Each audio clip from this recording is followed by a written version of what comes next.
Natural hair colour కోసం చూస్తున్నారా? అయితే Anoos henna and black expert వాడండి. సుమన్ టీవీ ప్రేక్షకులకు నమస్కారం. ప్రస్తుతం మనతో పాటు ఉన్నారు సంకల్ప మందిర్ నిర్వాహకులు, ప్రముఖ జ్యోతిషులు బ్రహ్మశ్రీ నందిబట్ల శ్రీహరి శర్మ గురువు గారితో మాట్లాడదాం చంద్రగ్రహణం గురించి. మరి చంద్రగ్రహణం మార్చి 3న పట్టు విడుపు సమయాలు, ముఖ్యంగా ఏ ఏ రాశుల వారికి ఎలాంటి ప్రభావం ఉండబోతుంది, ఈ వివరణ అంతా కూడా తెలియజేయడానికి గురువుగారు సిద్ధంగా ఉన్నారు. మాట్లాడదాం. గురువుగారు నమస్కారం. గురువుగారు, వాగర్థ వివ సంపృక్తౌ వాగర్థ ప్రతిపత్తయే జగతః పితరౌ వందే పార్వతీ పరమేశ్వరౌ. ఆదిత్యాయ చ సోమాయ మంగళాయ బుధాయ చ గురుశుక్ర శనిభ్యశ్చ రాహవే కేతవే నమః. శృంగేరి జగద్గురు పీఠాధిపతులకి, కంచిపీఠాధిపతులకి నమస్కారములు తెలియజేసుకుంటూ కార్యక్రమాన్ని ప్రారంభిద్దాం. గురువుగారు, మరి చంద్రగ్రహణం మార్చి 3న అంటున్నారు. ఏ సమయం అసలు దేశం మీద ప్రభావం ఉంటుంది అంటారా? పట్టు విడుపు సమయాలు ఏ రాశుల వారి మీద ఎలాంటి ప్రభావం చూపబోతుంది? ఇందులో మంచి ఉంటుంది, ఇబ్బందులు కలిగే విషయాలు కూడా ఉంటాయా? ఆ వివరణ అంతా కూడా ఒకసారి తెలియజేస్తారా గురువుగారు? తప్పకుండానమ్మా. వీక్షించేటువంటి మన సుమన్ టీవీ ప్రేక్షకులు జాగ్రత్తగా గమనించండి. ఈ గ్రహణ సందర్భంగా అనేక ప్రసార మాధ్యమాలలో చాలా మరణగండాలని, లేకపోతే రోడ్డున పడతారని, జీవితమే నాశనం అయిపోతుందని కొన్ని రాశుల వారికి చెప్తున్నారమ్మా. కొన్ని రాశుల వారికి అద్భుత రాజయోగము అని అంటున్నారు. వాస్తవానికి ఇవేవి కాదమ్మా. అంటే గురుగారు, అంటే గ్రహణ సందర్భంగా ఏ రాష్ట్ర వారికి బాగుంటాయి అంటే, ఒక వ్యక్తి 100 రూపాయలు సంపాదిస్తాడు అనుకోండి, ఆ రోజుకి 150 రూపాయలు సంపాదిస్తాడు. అంతే తప్ప 1,00,000 రూపాయలు వచ్చి సంపాదించబడడు. ఒక వ్యక్తి 100 రూపాయలు మామూలుగా నష్టపోవడం అనేటువంటిది ఉంటే, మంచిగా లేని రాశుల్లో జన్మించిన వాళ్ళకి గ్రహణ సందర్భంగా, మంచిగా చెప్పబడినటువంటి రాశుల్లో జన్మించినటువంటి వారికి 120 రూపాయలు, 150 రూపాయలు, 140 రూపాయలు నష్టం ఉంటుంది. అంతే తప్ప 100 రూపాయల నష్టం వచ్చే చోట 1000 రూపాయల నష్టం ఉండదమ్మా. కాకపోతే కాస్త అధికంగా మంచి, కాస్త అధికంగా చెడు అనేటువంటిది ఉంటుంది. ఈ యొక్క గ్రహణాన్ని గ్రస్తోదయ సంపూర్ణ కేతుగ్రస్త చంద్రగ్రహణము అనేటువంటిది చెప్పబడి ఉంది. కాబట్టి ఇక్కడ ఏంటి గ్రస్తోదయము అని అంటే, మధ్యాహ్నం 3:19 ప్రారంభమై సాయంకాలం 6:47 వరకు ఉంటున్నటువంటి ఈ యొక్క గ్రహణ ప్రభావం, సూర్యాస్తమయమేమో 6:19 ఉంటుంది. గ్రహణం ఏర్పడినప్పటి నుంచి సూర్యాస్తమయం వరకు మనకు కనబడదు కాబట్టి అది గ్రస్తోదయము అయింది. మరి నియమాలు అనేటువంటివి ప్రారంభం నుంచి పాటించాలా, చంద్రోదయం నుంచి పాటించాలా అనంటే, సాధారణంగా మనకు అంతరిక్షంలో అనగా ఆకాశంలో సూర్యాస్తమయం అయిన తర్వాతనే చంద్రుడు పూర్తిగా గ్రహణం ఏర్పడినట్టుగా మనకు కనిపిస్తాడు. మధ్యాహ్న సమయంలో చంద్రుడు కనబడాడు కదా. కాబట్టి కనిపించే సమయం అయినటువంటి 6:19 నుంచి 6:47 వరకు ఆ సమయంలో పట్టు విడుపు స్నానం ఆచరించడం, దేవతారాధన చేయడం మంచిది. ఇది వైజ్ఞానికంగా మనం కరెక్ట్ చేసుకోవాల్సినటువంటి. శాస్త్ర ప్రకారము అయితే మధ్యాహ్నం 3:19 ప్రారంభమవుతుంది కాబట్టి 3:19 పట్టు స్నానం ఆచరించి, ఇష్టదేవత ఆరాధన, గురువు గారు ఇచ్చినటువంటి మంత్రము, లేదా విష్ణు సహస్రనామం, శివ సహస్రనామం, లలితా సహస్రనామం, ఇలాంటి దేవాలయం అమ్మవారికి అయ్యవారికి సంబంధించినటువంటి దేవతా స్తోత్రాలు ఇవి పఠించవచ్చు. విడుపు స్నానం చేయవచ్చు 6:47. అయితే ఈ యొక్క గ్రహణము మార్చి 3వ తారీఖు రోజున పూర్వ ఫల్గుని నక్షత్రంలో కేతుగ్రస్తముగా ఏర్పడుతుంది కాబట్టి, సింహరాశిలో ఏర్పడుతుంది కాబట్టి, ఈ సింహరాశిని బేస్ చేసుకొని మిథున రాశి వారికి, తులారాశి వారికి, వృశ్చిక రాశి వారికి, మీన రాశి వారికి, ఈ 4 రాశుల్లో జన్మించినటువంటి వారికి శుభ ఫలితముగా చెప్పబడి ఉంది. తక్కిన మేష, వృషభ, కర్కాటక, సింహ, కన్య, ధనుస్సు, మకర, కుంభ ఈ రాశుల్లో జన్మించినటువంటి వారికి కాస్త ఇబ్బందికర పరిస్థితులు ఎదురవుతాయి. కాబట్టి ఈ రాశుల్లో జన్మించినటువంటి వాళ్ళు తగు పరిహార క్రియలు కానీ, ఇష్టదేవత ఆరాధన కానీ చేసుకోవాలి. దీన్ని దృష్టిలో పెట్టుకుని మన పీఠమాధ్వర్యంలో 4వ తారీఖు రోజున సాయంకాలం 6 గంటలకి ఈ మేష, వృషభ, కర్కాటక, సింహ, కన్య, ధనుస్సు, కుంభ, మకర రాశుల్లో జన్మించినటువంటి వారికి ఈ గ్రహణ దోష నివారణ పూజల హోమాలు జరిపించి, శక్తిపాతం చేసినటువంటి కరుంగలి మాల ఇవ్వడం జరుగుతుంది. అవకాశం ఉన్న వాళ్ళు స్క్రీన్పై కనిపిస్తున్న నెంబర్కి కాంటాక్ట్ చేసి 4వ తారీఖు సాయంత్రం 5 గంటల లోపల మీ గోత్రనామాలు నమోదు చేసుకోవచ్చు. ఇక ఈ యొక్క పుబ్బ నక్షత్రంలో ఏర్పడుతుంది కాబట్టి అనుజన్మ తారులైనటువంటి పుబ్బ, పూర్వాషాఢ, అలాగే భరణి నక్షత్రంలో జన్మించిన వాళ్ళకి కూడా దోషప్రదమే. ఈ 3 నక్షత్ర జాతకులు సింహరాశిలో జన్మించినటువంటి వాళ్ళు గ్రహణాన్ని చూడకూడదు. గర్భిణీ స్త్రీలు మనకు పాతకాలం ఆచారంలో చెప్పినట్టుగా అదేదో ఈ మధ్య కాలంలో వచ్చింది, కానీ వాస్తవానికి దేవత ఆరాధన చేసుకుంటూ హాయిగా ఉండవచ్చు. నిద్రపోకుండా ఉంటే మంచిదమ్మా.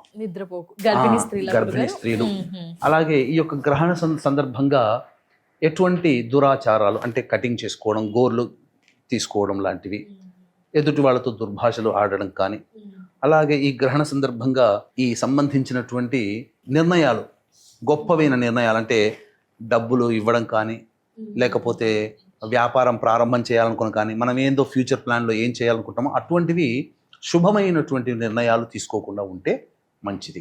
ఆ సమయాల్లో మాత్రమే గురుగారు ఈ గ్రహణ వేధ అనేటువంటిది చంద్రగ్రహణానికి 3 జాముల ముందు కాబట్టి ఉదయం 9:19 నుంచి ప్రారంభమవుతుంది. కాబట్టి ఈ నియమాలన్నీ కూడా మద్యపానము, ధూమపానము, మాంసాహారము, దాంపత్యము ఇవన్నీ కూడా ఉదయం 9:19 నుంచి మనం ఆచరించకూడదు. ఇక భోజనం ఎప్పుడు చేయాలండి అని అంటారు. ఉదయం 11 లోపల గనక భోజనం చేస్తే 3 గంటలకల్లా కడుపులో ఉన్న ఆహార పదార్థం జీర్ణమవుతుంది. బాలురకి, వృద్ధులకి, అనారోగ్యగ్రస్తులకి ఇవి నియమాలు చెప్పబడలేదు. కాబట్టి 11 లోపల భోజనాది కార్యక్రమాలు చేసుకుంటే చాలా మంచిది.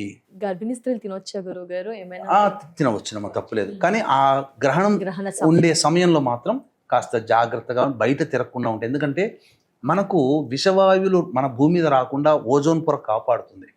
కానీ గ్రహణ సందర్భంలో ఓపెన్ అవుతుంది. అయినప్పుడు కొంత విషవాయువులు చాలా మటుకు మనం భూమి మీద ప్రసరిస్తాయి. కాబట్టి మనం తినే పదార్థాలలో ఈ యొక్క సంబంధించినటువంటి దర్భలు వేసే అలవాటు మనకు. అందుకనే దర్భలు అనేటువంటివి చెయ్యాలి. దర్భలు అనేటువంటివి మంచినీటిలో కానీ, ఊరగాయలు పెట్టుకునే వాటిలో కానీ, నిలువ ఉన్న పదార్థాల్లో కానీ, బియ్యంలో కానీ ఇది చేయాలి. అలాగే దేవతా చిత్రపటాలు అనేటువంటివి మనము ఆ రోజున దేవతా పూజ యథావిధిగా చేసుకోవచ్చు. ఆ దేవతా చిత్రపటాల్లో అక్కడక్కడ దర్భలు, గరిక పోచలు పెడతారు తప్పమ్మ, దర్భలు ఆ దేవతా చిత్రపటాల దగ్గర పెట్టవచ్చు.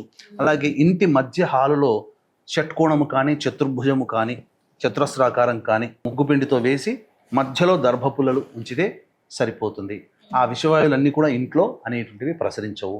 ఇల్లంతా కూడా గాలి అనేటువంటిది చొరబడకుండా ఆ గ్రహణ సందర్భంగా 3:19 నుంచి 6:42 మధ్యకాలంలో గాలి చొరబడకుండా విషవాయువులు మన ఇంట్లోకి రాకుండా మనం మెయింటైన్ చేస్తే చాలా మంచిది. అనవసరంగా బయట తిరగకుండా ఉంటే మంచిది. అతినీళ్ళ లోహిత కిరణాలు అనేటువంటివి ప్రసరిస్తాయి. కాబట్టి భవిష్యత్తులో అది చర్మ వ్యాధులు కానీ ఉంటాయి.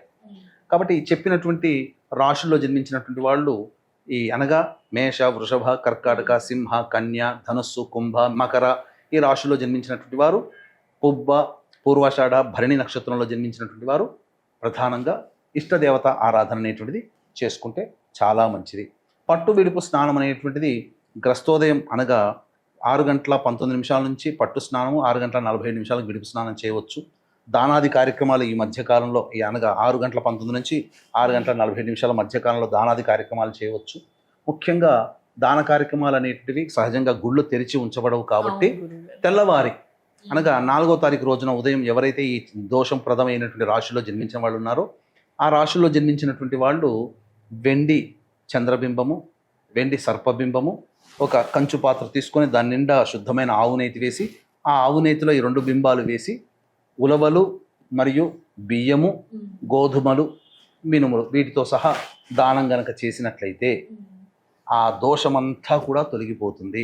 ఇక అన్నిటికంటే ప్రధానంగా కొంతమంది మత సాంప్రదాయం శిష్టాచారంగా ఉన్నటువంటి వాళ్ళు సాంప్రదాయవాదులు, ఉపాసన పరులు 3:19 నుంచే పట్టు స్నానము, 6:47 విడుపు స్నానం ఆచరిస్తారు. ఈ సమయం అంతా కూడా చాలా ప్రభావవంతమైనది.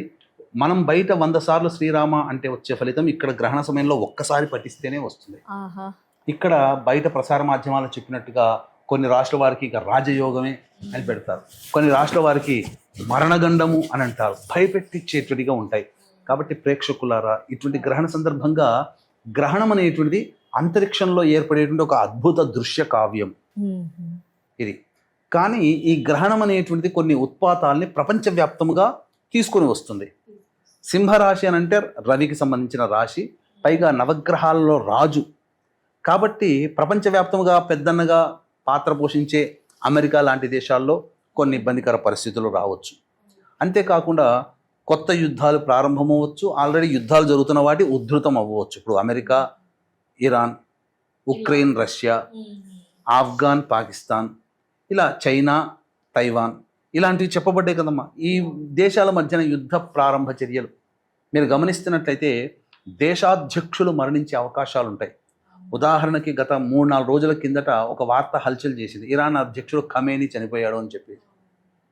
కానీ అది నిజమో కాదో తెలియదు, కానీ వార్తలు అయితే వచ్చాయి, డిక్లేర్ కాలేదు.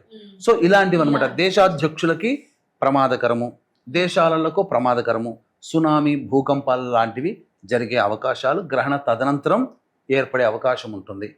కాబట్టి జాగ్రత్తలు పాటించక తప్పదు.